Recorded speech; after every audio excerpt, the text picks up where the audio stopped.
और वास्तव में सच्चा धर्म यही है जो जीने की व्यवहार कला के साथ आत्मा की निश्चय कला सिखाए, वही वास्तव में हमारा धर्म है।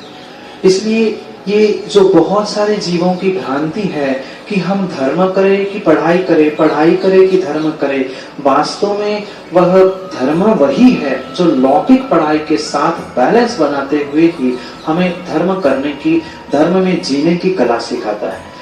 और मैं तो ये कहना चाहूंगा कि वह पढ़ाई भी वही पढ़ाई है जो हमें धर्म, नीति, न्याय, संवेदनाएं आदि सिखाए। मात्र शब्दों का कोरा ज्ञान देने वाली पढ़ाई पढ़ाई नहीं है।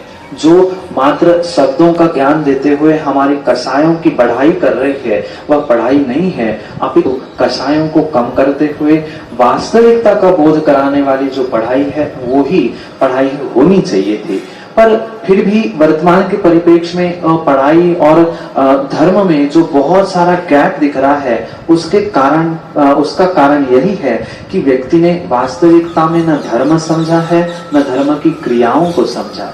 आचार्य भगवंतों ने ये कभी भी नहीं कहा है कि 24 घंटे तुम धर्म करो। जो समय हमें मिलता है, उन समय का हम किस प्रकार से प्रयोग करते हैं, उस पे हमारा धर्म और अधर्म, पुण्य और पाप निर्भर करता है। माना कि हम कितनी भी बड़ी पढ़ाई कर रहे हैं और पूरी पढ़ाई में अगर हमारे दिन में एक सब्जेक्ट पढ़ने के बाद दूसरा सब्जेक्ट पढ़ते समय हमें 10 मिनट मिले, हमने एक नमोकार की माला फेर ली, हमने बहुत बड़ा पुण्य कर लिया, हमने धर्म कर लिया। हमें जब कुछ काम नहीं है, मन नहीं लग रहा है, ऐसा होता है पढ़ाई करते करते 2-4 घंटे बाद मन नहीं लगा, हमने भक्तांबर उठा लिया, भक्तांबर का पाठ कर लिया, पुनः पढ़ने के लिए बैठ गए। वह जो गैप हमने था, वह हमारे समय का जो दुरुपयोग हम किसी से फोन पर, व्हाट्सएप, फेसबुक आदि में करते हुए टाइम पास करने में हम व्यर्थ कर रहे हैं, उसका ही सदुपयोग करते हुए हमने टाइम मैनेजमेंट सीख ली, तो वही वास्तविकता में धर्म है। टाइम की मैनेजमेंट धर्म है और टाइम की मैनेजमेंट ही वह पढ़ाई है।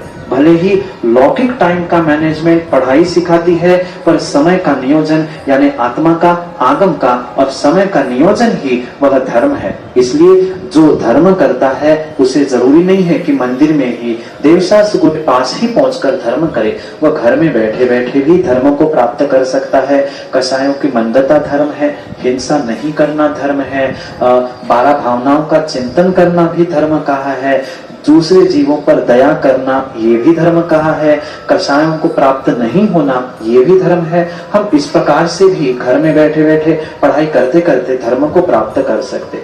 जरूरी नहीं है कि घंटों घंटों पूजा, घंटों घंटों का स्वाध्याय ही हमें पुण्य देने वाला धर्म हो सके। जैसा हमें समय मिला, हमने उतने समय में कोई माला फेर ली, कोई अच्छा चिंतन कर लिया। सुबह उठते उठते ही, जैसे ही सुबह हम जल्दी उठे, समय पर ब्रह्म मुहूर्त में उठकर हमने भगवान का स्मरण करते ही एक कायसर करके पढ़ाई प्रारंभ कर ली, हमने बहुत सारा पुण्य प्राप्त कर लिया। जो आगम के ग्रंथों में आचार्य भगवंतों ने कहा है कि कालातीचार का पालन करते हुए, यानी किस काल में क्या करना है उसका बोध करते हुए हमें पढ़ाई में भी टाइम मैनेजमेंट सीख ली, तो वह पढ़ाई की टाइम मैनेजमेंट भी हमें धर्म को देने वाली हो सकती है। इस प्रकार से हम धर्म और पढ़ाई को समय मैनेजमेंट के साथ, समय नियोजन के साथ प्राप्त कर सकते हैं, क्योंकि समय पे किया गया काम समय को दिलाता है।